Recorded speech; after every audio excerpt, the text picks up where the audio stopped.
He went through life with his hands firmly shoved into his pockets. She danced.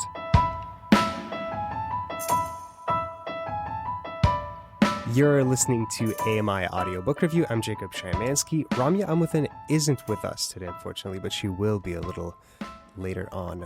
That quote I really appreciate because it shows us something that I really value, which is economy of words, saying a lot with very few words. And it was from a man called Ovi, which is a book that was recommended by my mom. One of the two books that my mom strongly recommended to me, the only books that she ever recommended to me. So as far as I'm concerned, I basically have an obligation to read those. So expect a review of that one in the near future. But enough about me. The Worst of You is the latest Audible original from author Sarah Richards. It's a thriller murder mystery told from multiple perspectives, narrated by another Sarah Desjardins. If that name is familiar to you, that's because you may know her as Donna Sweet from the show Riverdale, or Catherine from Van Helsing. She was also on Yellowjackets, the YouTube premium show Impulse, and Sarah is a Canadian actress hailing from Vancouver, BC, and one of the many actors dipping their toes into the world of audiobook narration. She's with us today. Welcome, Sarah. Hi, thank you so much for having me. What we usually do is when we're talking about any book, we like to read the synopsis. But since we have the narrator here, it would be so perfect if you could give us a taste of this book. Sarah, do you want to read us the synopsis? Okay, let's do it. I'm going to read you the synopsis. The Worst of You.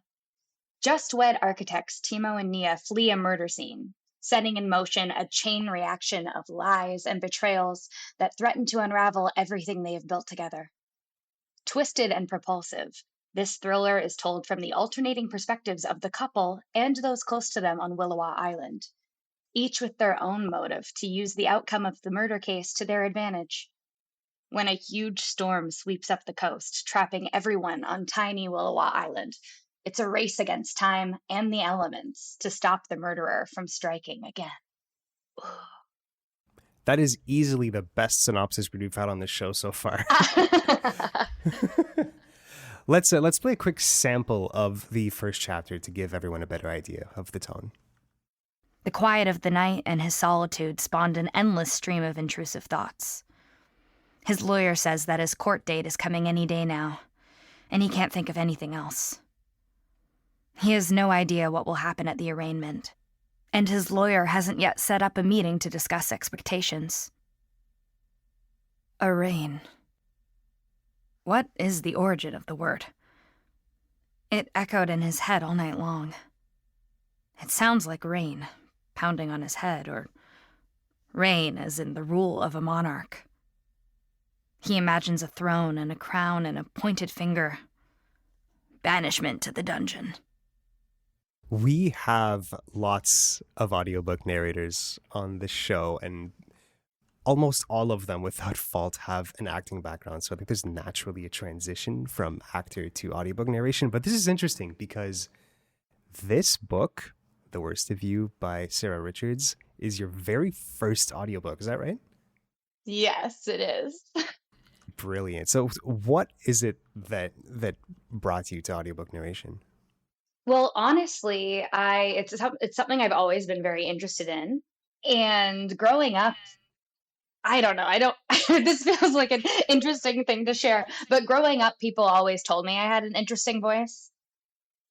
So I kind of hoped that I could do something like this, and Audible approached me with this opportunity, and I'm all about trying new things. And also Audible is so wonderful, and like the landscape of performing in this like audio medium is there's so much room to play and explore and be creative in a very different way than when you're doing film and TV.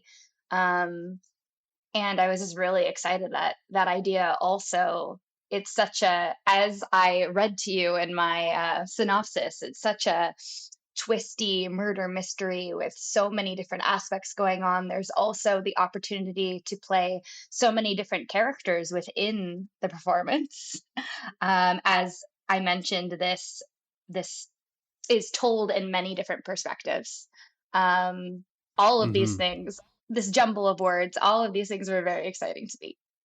Well, it was told in multiple perspectives, and I'd say that that makes it a particularly challenging read. That's not the easiest thing. Usually, what people will do for their first audiobook is something that's either one perspective or a nonfiction, like a biography or something. So, that said, like, what was your experience like for your first audiobook? The recording, the preparation, like all of it?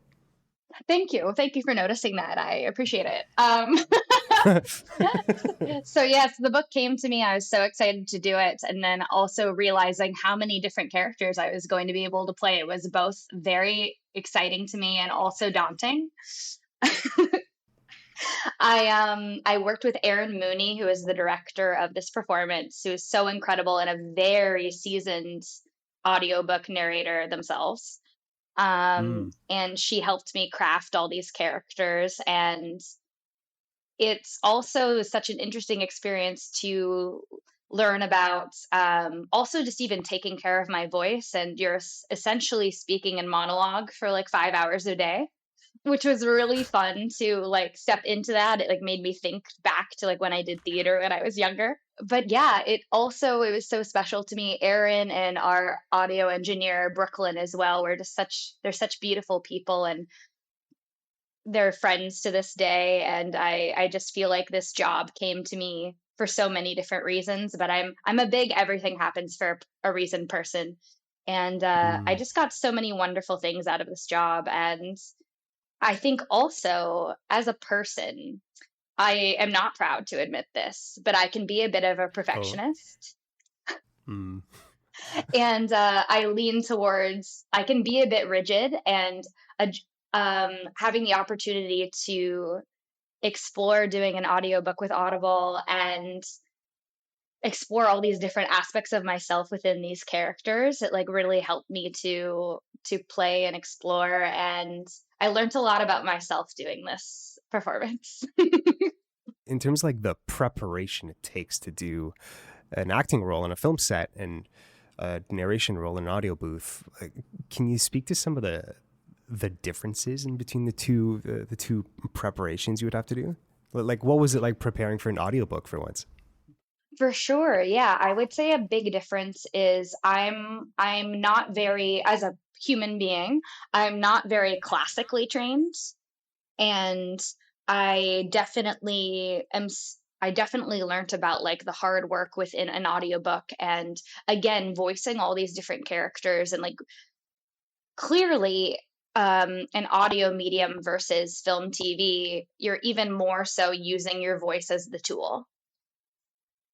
Yeah. Because in a certain sense, all of your other methods to emote are, what's the word I want to use? Maybe like dimmed. And so, yes, really working with each character, who they are to me, what kind of person I think they are, and how I can portray that through my voice alone. And I learned a lot about that. And again, working with Aaron, who directed this, I learned a lot about the preparation that goes into that, and just sitting with my voice and exploring all these different qualities to my own voice as well, which I may not have done otherwise on a film or TV thing unless I was portraying someone who already exists or has a very particular accent. Right. Like I know that if you're sitting in an audio booth, like a lot of people think that it's like they call it voice acting, right? But it's still voice acting is just acting. And if you're smiling, you can hear a smile in the voice. If you're frowning, you can hear a frown. Like it's still a very physical thing to do, and that's why I think there's a natural transition from acting to narration. But before we get too into the technicalities of recording, because I'm really curious about this. What are your thoughts on the book? This is your first audiobook, so what did you think of this specific book? I love this book. I think it's so fun. Sarah Richards did such an incredible job. It truly, I'm not just saying this, it truly kept me guessing until the very end. And I think what's also so great about it is, again, as it's told from so many different perspectives, like both the couple and different people in the story, that as they're slowly introduced, Some of them, it's more clear, like how they're connected to Timo and Nia and how they're connected to the story. And then others that is slowly revealed over time. And yeah, my favorite part of this book was just how you truly don't know where it's going. And I pride myself on being someone who can figure those things out very quickly. Mm-hmm. So it's very nuanced in that way and very like surprising. And it's just fun. Yeah, the one thing I noticed while reading is the characters immediately you figure out that they're not simple characters. They're quite complex actually, and none of them are like overwhelmingly good or overwhelmingly antagonistic. Like it's a very morally gray book, I would argue. Absolutely. And I think that's another play on the title in the sense. Like there's a moment in the book where the title, The Worst of You, is directly mentioned. But I think it's a great title for the book because, as you just said, everyone is kind of morally gray. No one is outwardly good. I think the closest character to that would be Timo. He's doing his best, the poor guy. Yeah, and I really feel for him. I don't know. The start of the book really took me back because I've had the chance to go to Vancouver Island a number of times because I have family there. And that ferry ride on the boat that goes across from the mainland to the island, the way it described everything, I was like, oh, this just brings me back with the cafeteria and the gift shop and the incredibly Yes, absolutely. windy top deck. Have you ever done that? Oh, yes. I'm actually going away to a cabin in the woods tomorrow and we're taking the ferry and I'm so excited. Well, how fitting. I hope it's not as eventful as what happens in this book. Yeah, let's hope for the best. But absolutely, I want to speak to what you just said as well, is that that's one thing that I loved about reading the book myself was, again, I've grown up in Vancouver, and it's so nice to read a book that's describing like moments from my childhood even, and just things that are familiar to me. Like it's special to get to narrate this book specifically for that reason. Right. I didn't make that connection. You're from Vancouver. This takes place on Vancouver Island, which is a common like travel destination for people there. Oh, interesting. I know a lot of people from Vancouver have cottages on Vancouver Island or cabins, I think is what you would call them there. But here, getting into the details a little bit, you mentioned you had a director. Could you tell us a little bit about what that collaboration looked like? What kind of input you got from them? Yes, absolutely. Again, Erin Mooney, who I mentioned, who is seasoned veteran, which I so appreciated having her with me. So kind of Audible to like give me that tool as well in Erin. And really, she was just there for anything I needed. And as I mentioned, as it was my first audiobook, we had a first initial call together where she kind of explained to me how we do everything, what it was going to be like. She ran through the book with me. She ran through the characters with me. Also, what was so wonderful was she was just there to assist me in any way that I needed. So if I she was there to help me in however much I wanted her to. And I also I've been very fortunate to be to be working a lot lately. And so I went straight from finishing work on Tron that I'd been working on right into the book. So I definitely used Erin to my advantage, and we worked closely together on this. And even again, as I was mentioning it, as you were saying, it definitely is in some ways, a natural progression to go into an audiobook performance from acting. But also, I really learned a lot with her about just the power of our voice and emoting, and when we have those other pieces of ourselves that I'm used to working with and not able to use those things necessarily as much to tell the story. So she taught me a lot about, really, I think there's a lot of power in specificity about each character. To Yes. Yeah. Yes, and to emote in that way. And yes, in terms of actually recording the book together, even if we ran things back occasionally, and one thing that was interesting to learn as I went is also the differences as we're narrating. As I'm performing all these different characters, I'm also narrating the book, which is another like almost omniscient voice. And so to also just have the difference of when a character is sharing their thoughts and when you are a bit more stepped away from it as the narrator, and like what that difference is. Right. If I used to work for interpreters, so I would record interpretation, and one thing they would often say is to properly interpret something, you need to fundamentally understand what you're reading, what's being said. And I think this applies here too, Absolutely. because you need to understand what is the omniscient narrator, and that's a very like objective point of view that doesn't have any emotional say in like what's going on. But then when you switch to dialogue, and that's when you need to be more introspective and more like in the shoes of the character. For sure. And so, if I'm going to voluntarily tell you about one of my greatest learning experiences and challenges, which I guess I am, I I would say that it was because also sometimes in the same sentence, you are being the omniscient narrator, and then you're jumping into maybe Timo's thought about something, and then you're jumping back into the narrator. And you're Huh. going in and out. And so sometimes Aaron would just be there to be like, oh, Sarah, like maybe as the narrator, oh, we're having too much of an opinion on that.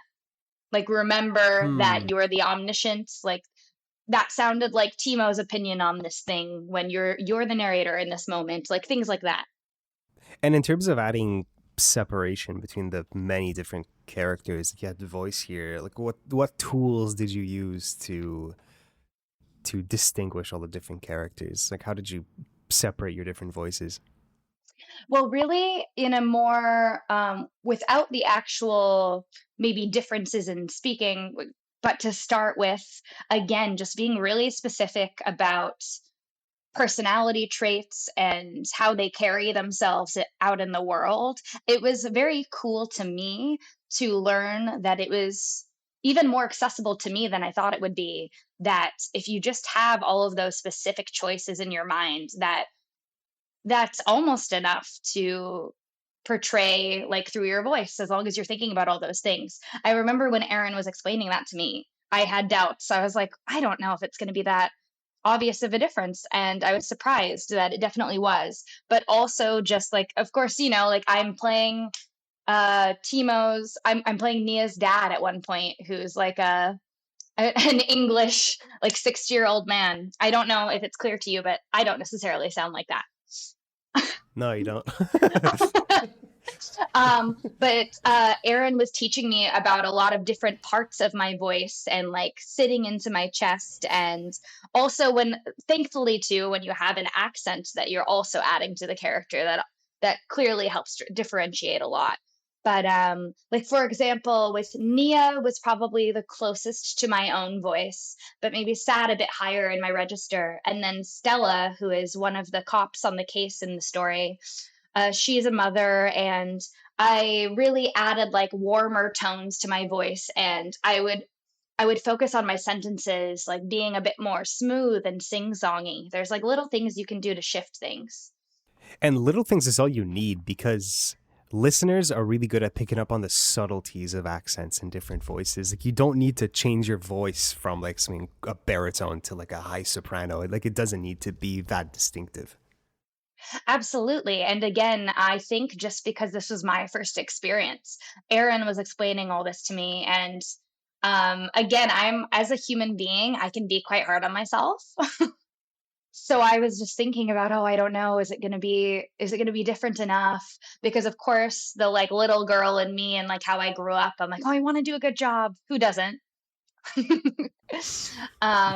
But as you just said, I like really learned throughout the process of recording this that those things are true. You don't need to do a lot of very different drastic changes. And as long as you have a very clear idea of who each character is in your mind, with the occasional slight tweak of each person, keeping in mind the type of person they are, their age, man or woman, all the things, like the rest is just in the specificity. And it was very like powerful to learn that. Honestly, even just for life, this, not to make this a therapy session, but recording this book with Audible was was very healing for me in a lot of ways and taught me a lot about myself, which I'm really grateful for. I just wanted to tell you one other thing about recording with Mhm. Erin because I thought about it and it's fun and exciting.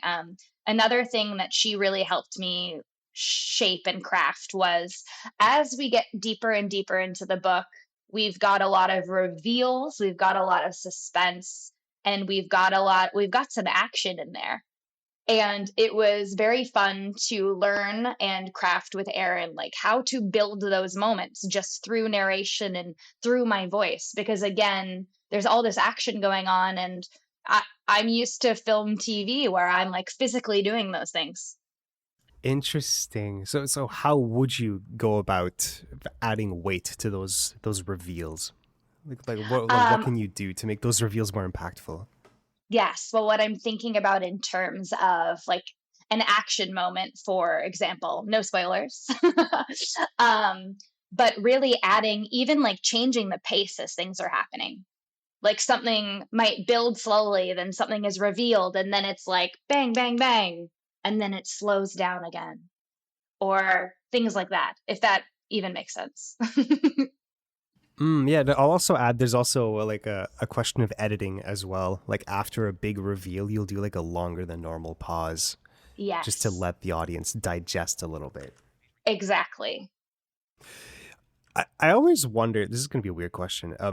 When it comes to reading audiobooks, there's a question of stamina of just reading Yeah. for that long and just speaking for that long and not just normal talking, but like doing the hyper articulation of audiobook narration, which is very different than like a film set. Because on a film set, you get pauses all the time. It's very like hurry up and wait. Like it's exhausting in a different way, but it's not exhausting on your voice, which is like a very physical thing.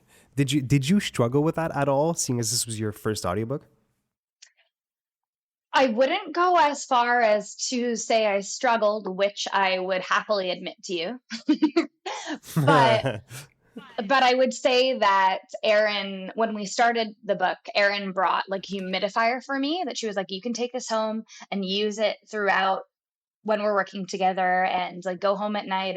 And part of me was like, oh, am I gonna need that? Yes, I did. What? I did in fact need that.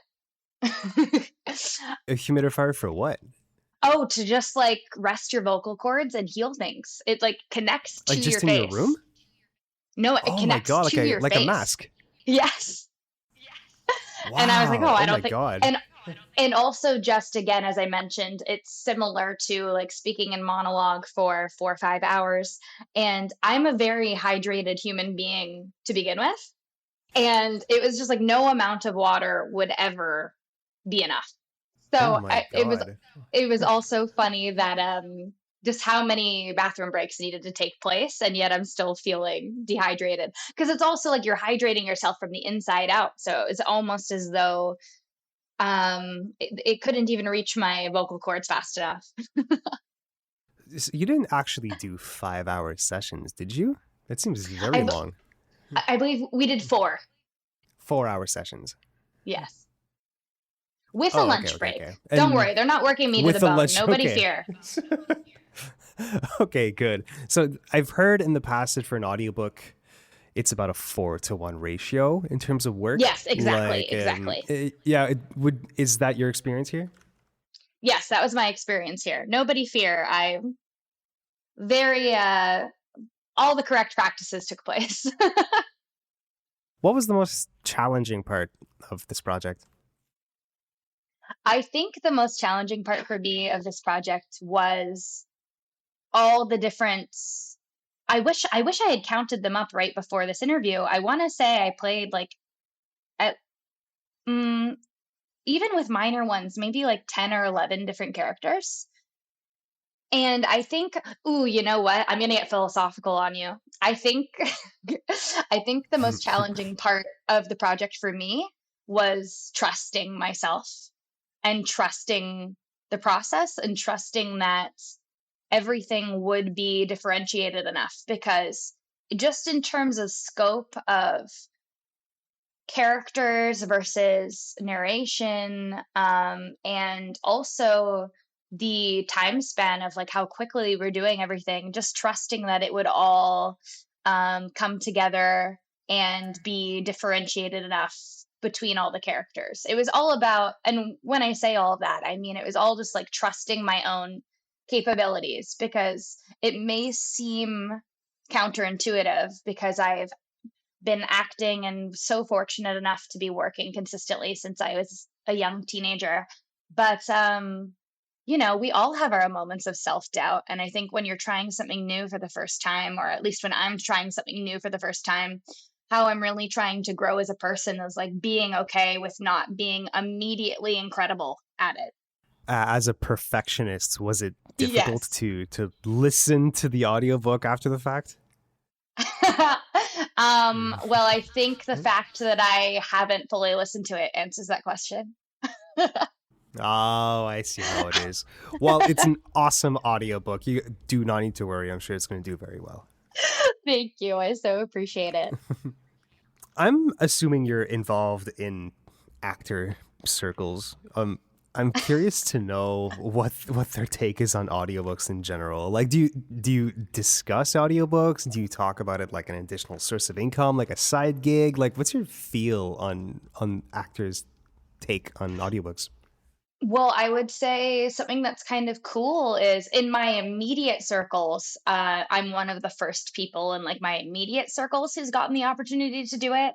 But there's a lot of in Vancouver, especially too, there's a lot of voice work in general, and it's definitely something that I think as a film TV actor, I think what it is that we're all very excited that like Audible specifically being one of the leading like audio storytellers, that there is Mm-hmm. this opportunity for us, and that they're developing, especially like as a Canadian, they're developing their Canadian slate, and that's so exciting because I think as well I just described to you like all the challenges that came up for me while doing this. It's so exciting and to get to explore a whole different medium in a sense. And so I think in terms of how we all think about it, it's really just even though I have my own like personal things, we get so excited to explore different aspects of what we do. And this is a whole other realm of that.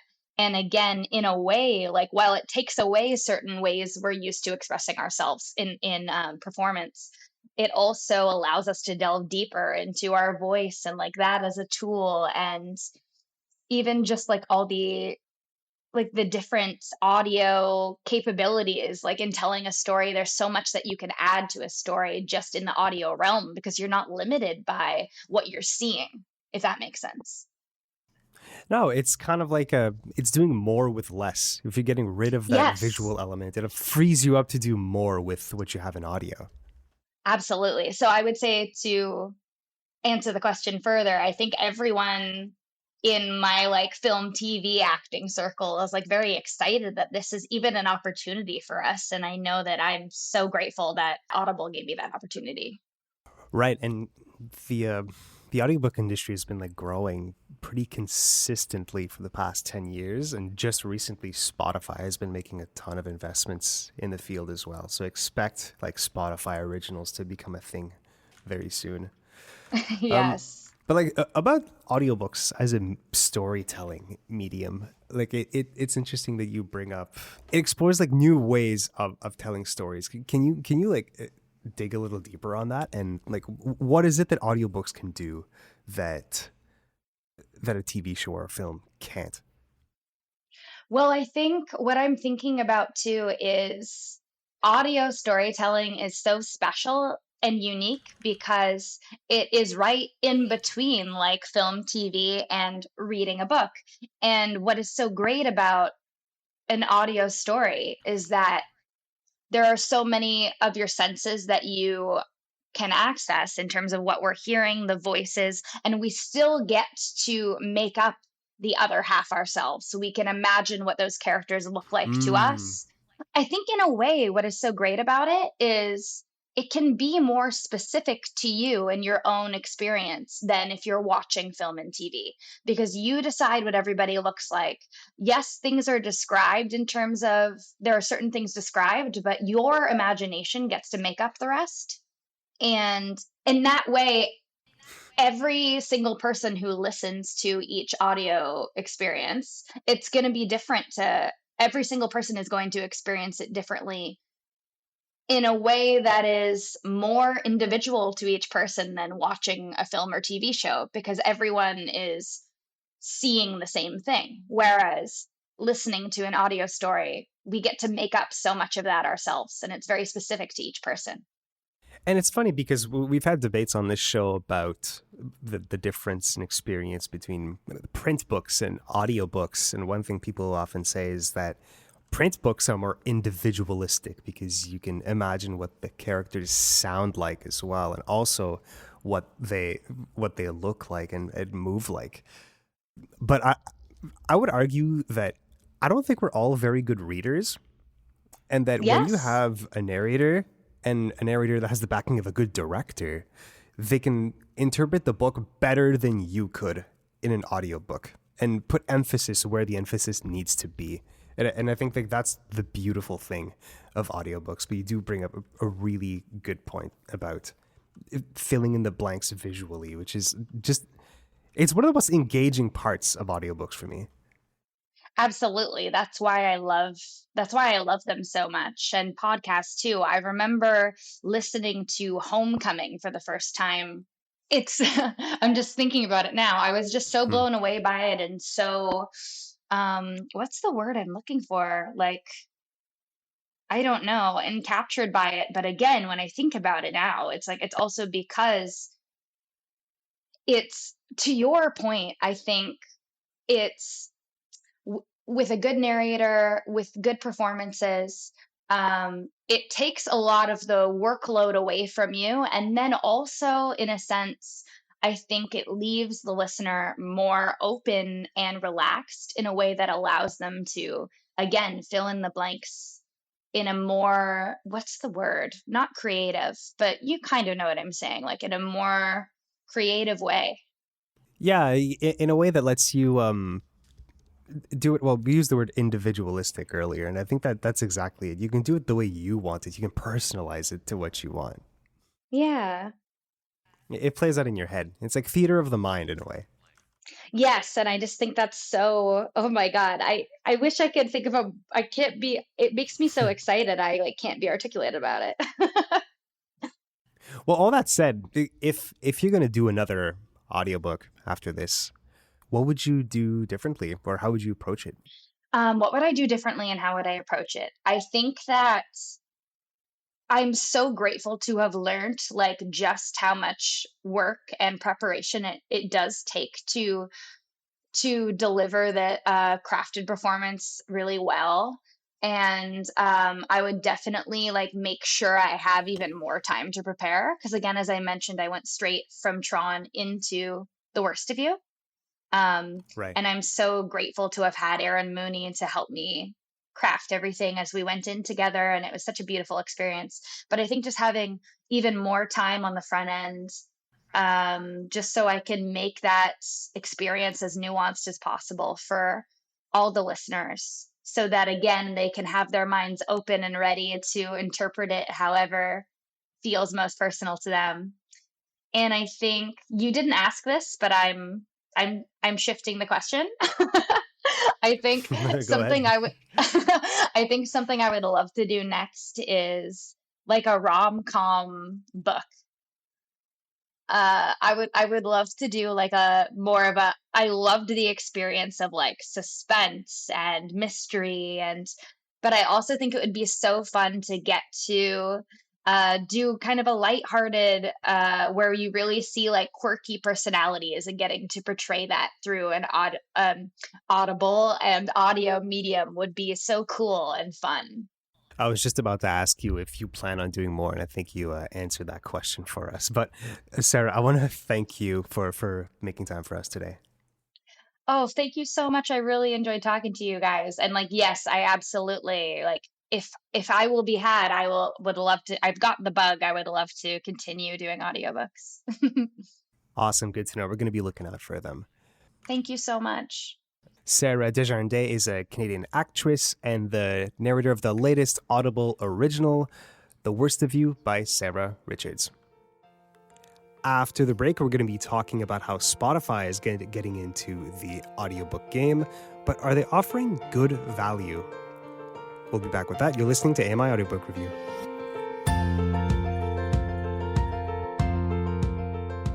Welcome back to AMI Audiobook Review. I'm Jacob Szymanski. Ramya Amuthan is with me now. Hello. What's up? I really enjoyed the interview with Sarah Desjardins, mostly because I really appreciate how she approached recording her first audiobook with humility and just like really accepted like the help. Like she thanked the people that coached her like profusely, and I really respect that. Just someone who has like so much like humility, and considering that her first audiobook went so well, I think that speaks both to one, her natural talent, and two, how she got great coaching along the way. So that was The Worst of You by Sarah Richards, if you want to check it out on Audible. But speaking of Audible, the audiobook industry has a new player in town, Spotify, and you can now listen to audiobooks on there. Did you know that, Rams? Yes, because I keep getting prompts. Well, okay, I knew it before, but now it's like legit. Keep telling me to browse audiobooks. Have you done it? Yes, Have you drank and the it's been Kool-Aid? pretty clutch because, listen, I've been a Spotify subscriber since, I think, 2013, so more than 10 years.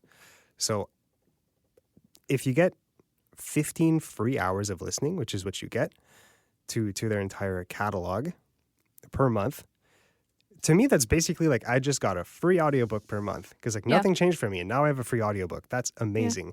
So what do you actually get when you get a premium account? You pay $12 a month for If you're not all on the family music. plan. Yeah, if you're not on a family plan, that's like an individual account. Mm-hmm. You pay $12 a month and 15 hours of audiobook listening. Now, here's the thing. 15 hours is an awkward number. You I think feel so? like it's nothing. Yeah, that's what I thought too. Okay. That's what I thought too. But the catch is, once you go over 15 hours, you can buy top-up hours. 10 hours costs, what's your best guess? $5? You wish. What? Niz? I'm going to say another $12 or like something around that. $15. Shut up. Yeah, that's Are the top you, up. for 10 For hours. 10 For hours. 10 hours. I'm sorry. Get that out of here. you pay that much for a credit for Audible if you're Yeah. Audible CA. Audible basically values one book at $15. Like Yep. that's how they average it out. And the average audiobook is 10 hours long. So that tells me like, Is that true? yeah, that's true. I looked it up. I How feel like often do that's we read only nothing. 10-hour Like- audiobooks? That's exactly what my point. I feel like 10 hours, 15 hours, it's nothing. So just to get that, just to say that, okay, yeah, you have free 15 hours. I feel like it's just, okay, you're going to read one book and a half, 2 books, whatever it may be. I don't think it's enough. And oh my gosh, I have so many questions. But okay, first of all, 15 hours. You're talking about how that's an awkward amount of time, right? Yeah. Nisreen, to your point, when was the last time we read a 10-hour audiobook? Or when was the last time we could say, yeah, I specifically want something under 16 hours and just go for it based on time? So the fact that they've taken time, like time cue for an audiobook, or what would you even call that, to be the parameters around the pay wall is a little question marky for me. You know, like I don't trust their intentions. I think the 15-hour number was very calculated on their part. Yep. They knew exactly what they were doing because you could Absolutely. comfortably read one book in 15 hours. There's a lot of books that are under 15 hours. You can very rarely get 2 books for under Yeah. 15 hours. That's the thing. And it's There's one of no these way. things where, like, yeah, cool. If you get to 15 and you want to pay because you're in love with audiobooks now, awesome, because now you're reading. But is that the intention? Because then you're paying another $15 for 10 hours. That doesn't seem very likely for a lot of us with all, because remember, guys, this is Spotify. We're not going to Spotify for audiobooks. Maybe the audiobook nerds are, like us, but people are going to Spotify for music, maybe as a secondary tier for podcasts. But even then, if you have a podcast platform of your choice, you're probably not going to Spotify for that either, because they don't really do that well, right? Like they don't do the whole separation between music and podcasts well.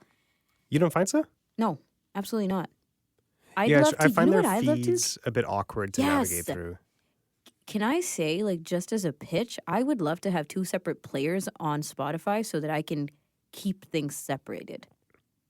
Like Spotify podcasts and Spotify music be like Yes. separate apps So like your almost. cues aren't just bombarded with every single random thing that you'd be listening to. Which is a lot. Just Oh all my audio just ends up gosh. on one platform, which Yeah. is what every platform wants to be Mm. nowadays. They want to control like everything. Yeah, well, do it well, please. Yeah, but listen, doesn't Spotify get a pass for making their audiobook kind of expensive because they're also offering all the music in the world?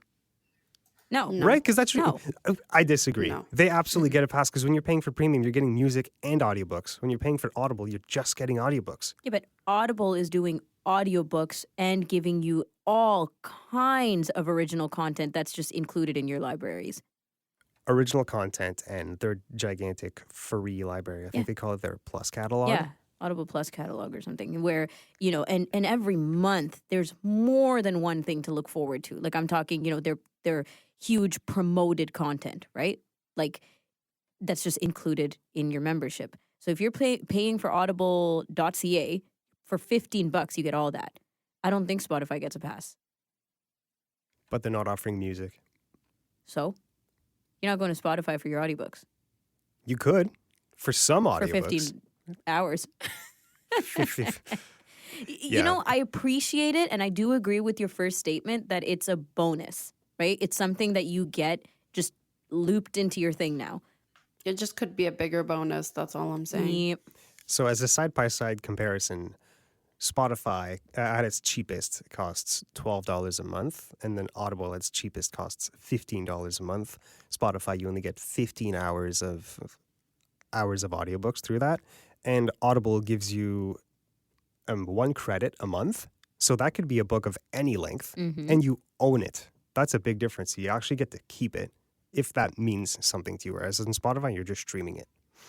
Now, Yeah, I mean, owning it is a bit of a air quotes for me on Audible as well. Because if you're no longer subscribed to Audible, and you close your account, then you're out, right? No, when you close your account, you still own it. You still you? own the book. Yeah, But you absolutely. can't download it and have a copy. You'd have to go through the app. You can still through the have an platform. account, but you're not subscribed. Yeah. Okay, that's Yeah, fair. yeah. But like, how often are you gonna like re-listen to an audiobook? I don't know. We're not gonna go down that road again. Well, I don't value owning an audiobook all that much. Yeah, like we just don't live in a world where we value that period, like where we have sentimentality. Because there was a time where we were owning our music, like we download MP3 files. We just don't do that anymore, right? Streaming is I feel much like more it's- convenient. It's different than having a hard copy. Like if you're having a book, if you bought a book, Yep. it's nice to have it at home, Yeah. just Yes. because it's there. Versus like digital But for owning. an audiobook, yeah, I just feel like there's no need for most of us. I mean, personally. Yeah, exactly. Yep. It's the physical thing that makes you proud of like owning it. That's why people buy vinyls. Yeah. That's why people buy CDs and stuff like that still. It's a different thing. But the Audible Plus catalog is really clutch because there's tons of titles on there, and you can just listen to it at no extra costs with no restrictions, and it's massive, and it's like a rotating class of books where sometimes they get removed, sometimes they get added. This is which one? This is for Audible. Yes. This is for Audible. Their Plus catalog is pretty great. It's huge, actually. I think it's like over 100,000 books. But when Books, I'm looking, podcasts, yeah, exactly. exclusive content. Like that's the other thing. There are huge influencers, celebrities, content creators that put their stuff up on Audible. I'm not saying this as a positive or negative, but I'm just saying if you're into it, there are content creators that will put their stuff up on Audible because we know the product value. We know the production value. We know like what it means to have exclusive content on Audible. Audible's really built up that reputation now. Yeah, it's true. Their standards are really, really high, and I Yeah. mentioned that in the interview with Sarah Desjardins, where like if you're going to be on Audible, it's going to be a great product. Like they really have high standards. Exactly. Whereas like everything and anything is on Spotify. Yeah, that's true. And Audible is really leaning into celebrity narrators. Yeah. Like they invite them directly. Like they're not big on like, well, not that they're not big on them, but like they really lean into celebrity narrators. I was looking into like the numbers of audiobooks that are available on each platform, and it's really hard to get a number because it seems to vary a lot depending on where you are in the world. Like audible.ca has a different number as Audible Mm-hmm. US and stuff like that, but for Audible it varies around like 220,000 and 600,000, something like that, and Spotify has fewer, somewhere between 150,000 and 220,000. And there's a different share of that that's available on Spotify Premium. The interesting thing is there are still books that, even if you're subscribed to Spotify, are still not available for you to read using those 15 hours. You still have to pay for them just outright. One of which is Harry Potter and the Order of the Phoenix. Okay. How much do you think it costs on Spotify to buy that thing outright? It's a 27-hour audiobook. Hold up a second. That's not going to be part of your It's 15? not part. You do not get it. There are certain books that are not available as that I knew subscription. I was not That's into annoying. this. Now that you threw in the Harry Potter wrench, like it's actually worse. I looked up a bunch of books that we read recently to see if they were available on premium, and they were. Beware the Woman was on there. The Woman in Me was on there. The same versions we read. Yeah, exactly. Okay, all right. Becoming by Michelle Obama was on there. I did not read that. Okay. How much do you I think? think- Yeah, how much do you think Harry Potter and the Order of the Phoenix costs on Spotify? $18. Niz? I'm gonna say 20. Oh my God. $63. No What is happening? way. And When was 90 the last cents. time anybody ever paid $63 for a book, physical or And I audio? want to know who's actually gonna pay for that. I want to know. I confirmed this just a few hours before recording. It's actually ridiculous. You got to move that decimal This place. seems to be a Harry Potter thing, not a Spotify thing. I don't know No who they way. think they are. No There's- way. It's ridiculous. We need to check in on that because if you're in Audible, you pay nothing if you have a monthly credit for a Harry Potter book. They also go on sale on Audible very often where you're paying for bundles. And I don't know how much it would cost you, but the bundle would cost you, I don't know, let's say $30, $40, $50. And Harry Potter, the audiobooks are probably available in all these other sources as well, right? Audiobooks.com. But even if it's not a subscription service, there's probably other ways you can procure the audiobook for less than $63. This is definitely an aberration, though. Like, I don't know how it got But to how? that price, but it's almost like shameful to put it up at that price. It's not just shameful, but like, are people not questioning Spotify for any of this stuff? Or are Oh, yeah. Oh, enough- absolutely. There's lots of threads online of people Okay. being like, this is ridiculous. Because when Spotify first came out with audiobooks on their platform, that's the first thing people noticed. There's like, why is this so expensive? But they have. And why are certain books not included and then those books being put on a premium price? It has to do with deals with publishers. Well, these are some special, very new deals that other existing publishers and distributors don't seem to have or have to have. And I honestly, like, again, going back to an all-in-one kind of platform scenario like Spotify's trying to do, I think this is the harm. And you can argue that Audible is the same thing, but Audible doesn't have music, as you've pointed out. But yeah, this is problematic when one conglomerate tries to own everything. And even if it's not owning everything, it's owning our experiences of everything. Yeah, but Audible is owning everything about audiobooks. Spotify getting into this game is them trying to break the monopoly. Because that's But what they're Audible trying to has break at the this monopoly by charging us $63 for a Harry Potter book. point. Okay, I don't want to linger on this $63 audiobook because, like I said, it's not We're it's not the lingering. average. We're gonna. Yeah. I shouldn't have said I just anything. feel like we Shouldn't can't mention get Harry Potter. over that. Yeah. Yeah. Because it's not just the Harry Potter book, right? Like I said, it's that fact that 15 hours comes with so many fine print conditions and clauses. You're not just getting 15 hours for any audiobook that they have in their catalog, number one. If you want to listen to a 25-hour audiobook, it would cost you $27 in theory, Get out. right? If you're a member on Audible, the sad part is we're comparing one giant to another.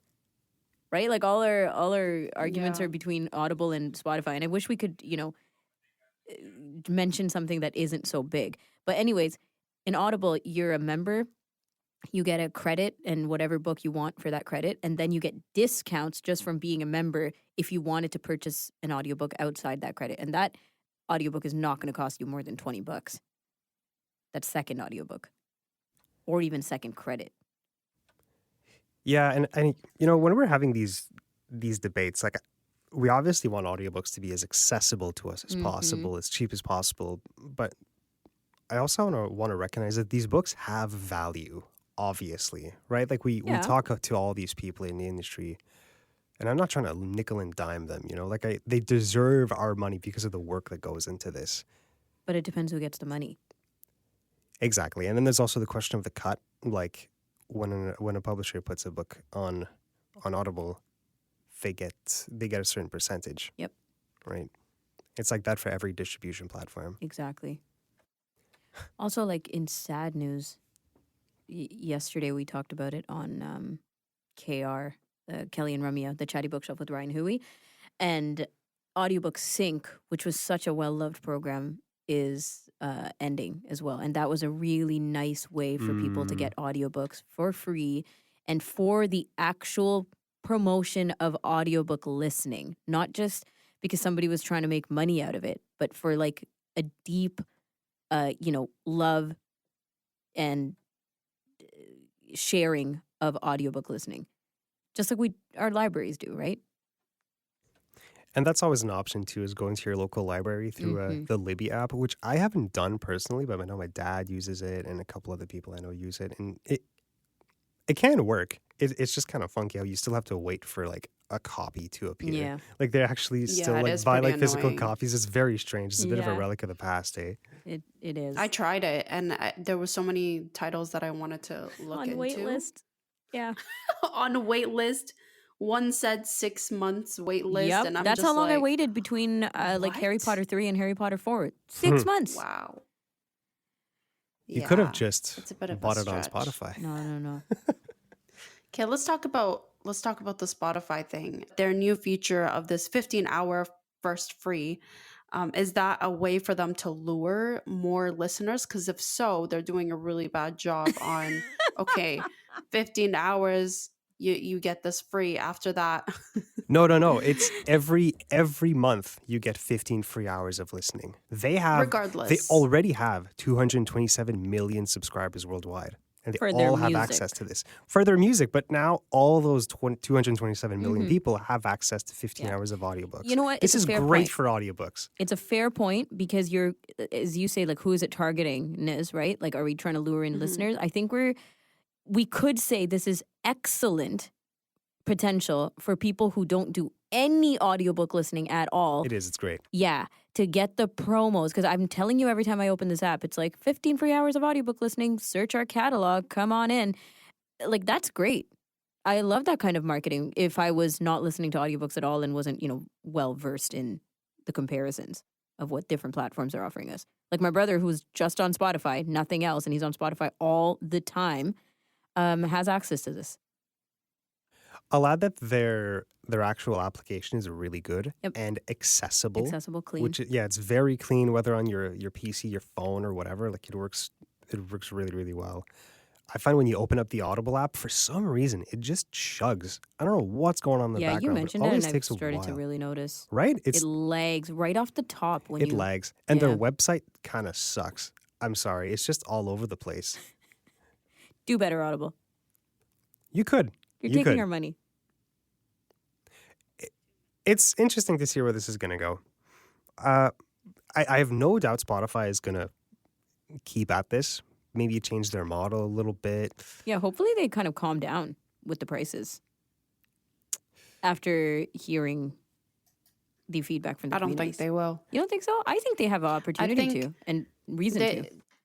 I think they do have an opportunity and they do have a reason to, but I feel like there are some people who would spend, let's say, $20 to $60. I think the prices will always end up going up. I'm sorry, if someone's spending regardless. $63 on Harry Potter. Like, I they think it's really insane. need to reach out and hear the comparisons. I think both of you are really underestimating the fact that Spotify comes with music. That's their main thing. Like it really is $15 of the we get music. bonus. We get it. It's bonus. It is The bonus. price that Audible is setting for their audiobooks, I look at it from the point of their top up. 10 hours for $15. That's how they value an audiobook. 10 hours of audiobooks is worth $15 to them. That's the way I see it. To Spotify, Spotify, yes. which Spotify. I still don't agree with. Too expensive? Obviously. I don't want to be roped into something with the, partial intention of loving audiobooks, but then having to scrape the bottom of my wallet to try to pay for the audiobooks because now I'm into it.